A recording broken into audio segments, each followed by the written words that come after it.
একামতে দিন মানে কি? একামতে দিন মানে শুধু ইবাদত নয়, জীবনের প্রতিটি ক্ষেত্রে আল্লাহর দেওয়া বিধান কায়েম করা। এটা বুঝতে হলে আগে জানতে হবে দিন বলতে কি বোঝায়। আজ আমরা দেখব দিন শব্দের দুইটি গুরুত্বপূর্ণ অর্থ। এক, আল্লাহর হুকুম মেনে চলা বা আনুগত্য। দুই, আল্লাহর দেওয়া পূর্ণাঙ্গ জীবন ব্যবস্থা। দিন মানে আনুগত্য, আল্লাহর হুকুম মেনে চলা। এরা কি আল্লাহর দিন ছাড়া অন্য কিছু চায়? অথচ আসমান ও জমিনে যা কিছু আছে সবই তার নিকট আত্মসমর্পণ করছে। আলে ইমরান ৮৩। এখানে দিন অর্থ আত্মসমর্পণ ও আনুগত্য। গাছপালা, পাহাড়, সূর্য, চাঁদ সবই আল্লাহর হুকুম মানে। তাহলে মানুষ কেন নয়? মানুষের কাজ আল্লাহর নির্দেশ মেনে জীবন গড়ার সংগ্রাম করা। কাকে মানব, কিভাবে মানব? আল্লাহর প্রতি আনুগত্যকে নিরঙ্কুশ করে তার দাসত্ব করো। আজ জুমার আয়াত ২। একমাত্র আল্লাহ আমাদের মনিব, তাকে নিরঙ্কুশভাবে মানতে হবে। দিনের মূল কথা হচ্ছে আল্লাহর সার্বভৌমত্ব এবং কর্তৃত্ব মেনে জীবন পরিচালনা করা। এখানে কোনো আংশিকতা নয়, পূর্ণ আনুগত্যই হলো আসল দিন। দিনের পথে কেন সংগ্রাম করতে হয়? তাদের সাথে যুদ্ধ করো যতক্ষণ না ফিতনা শেষ হয় এবং দিন শুধু আল্লাহর হয়। বাকারা ১৯৩। ফিতনা মানে আল্লাহর পথে বাধা সৃষ্টি করা। যারা ইসলাম প্রতিষ্ঠার পথে বাধা দেয় তাদের বিরুদ্ধে রুখে দাঁড়ানোই দিনের অংশ। সংগ্রাম মানে কেবল যুদ্ধ নয়, সত্য প্রতিষ্ঠার জন্য সাহসিকতা ও দৃঢ়তা।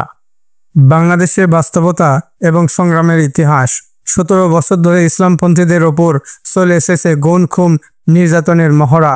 রক্তে রঞ্জিত হয়েছে রাজপথ, কিন্তু আল্লাহর সৈনিকরা থেমে যায়নি।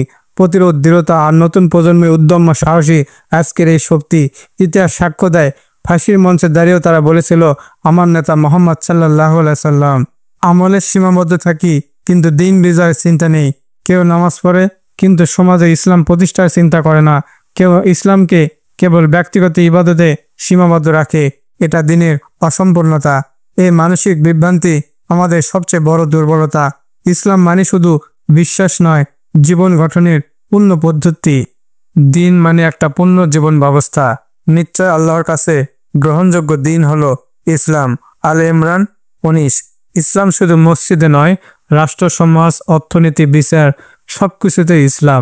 দিন মানে আল্লাহর বিধানে গঠিত পূর্ণ জীবন ব্যবস্থা। ইসলাম ছাড়া অন্য কিছু গ্রহণযোগ্য নয়। যে ইসলাম ছাড়া অন্য দিন চায় তা কখনো গ্রহণযোগ্য হবে না। আলে ইমরান ৮৫। ব্যক্তিগত পছন্দ অপছন্দ নয়, আল্লাহর হুকুমই শেষ কথা। ইসলাম ছাড়া অন্য কোনো মতবাদ, আদর্শ কিংবা ব্যবস্থা আল্লাহর দরবারে বাতিল হিসেবে গণ্য হবে। সব নবীর মিশন ছিল একই, এই দিন কায়েম করো এবং এতে মতভেদ তৈরি করো না। সূরা আয়াত ১৩। নূহ, ইব্রাহিম, মুসা, ঈসা আলাইহিস সালাম সব নবীকেই একই নির্দেশ দেওয়া হয়েছিল, এই দিন প্রতিষ্ঠা করো। আমরা সেই ঐতিহাসিক দায়িত্বের উত্তরসূরি। আমাদের কাজ এই মিশনকে সামনে এগিয়ে নেওয়া। দিন বিজয়ের সুসংবাদ। তিনি তার রসুলকে হিদায়াত ও সত্য দিনের বিধানসহ পাঠিয়েছেন, যাতে তাকে সব দিনের ওপর বিজয় করেন। সূরা আস-সাফ আয়াত ৯। ইসলাম শুধু মানার জন্য নয়, জীবনের সর্বত্র বিজয় করার জন্য। একামতের দিন মানে আল্লাহর বিধান প্রতিষ্ঠা করে সমাজ ও রাষ্ট্রকে আলোকিত করা।